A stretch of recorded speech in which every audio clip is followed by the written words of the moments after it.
অনেক সময় আমরা ফেসবুকে স্টোরি আপলোড দেই এবং 24 ঘন্টা পর কিন্তু সেই স্টোরিটা রিমুভ হয়ে যায়। আজকের ভিডিওতে দেখাবো সেই রিমুভ হয়ে যাওয়া স্টোরি আপনি কোথায় কিভাবে খুঁজে পাবেন।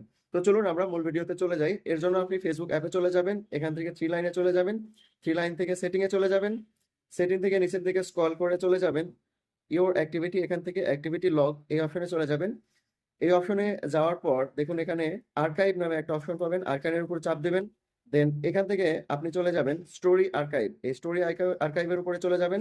দেখুন এখানে আপনি পেয়ে যাবেন কবে কোথায় কি অবস্থায় স্টোরি ডাউনলোড দিয়েছিলেন বা আপলোড করেছিলেন সেগুলো। ধরুন আমি এই স্টোরিটা আমি আপলোড দিয়েছিলাম মোটামুটি এটা 2021 সালের দিকে। তো এই স্টোরিটা আমি যদি এখান থেকে সেভ করতে চাই তাহলে থ্রি লাইনে এখানে ক্লিক করব। ক্লিক করার পর নিচে এখান থেকে আমরা সেভ অপশন পাবো, সেভ অপশনে ক্লিক করলে সেভ হয়ে যাবে।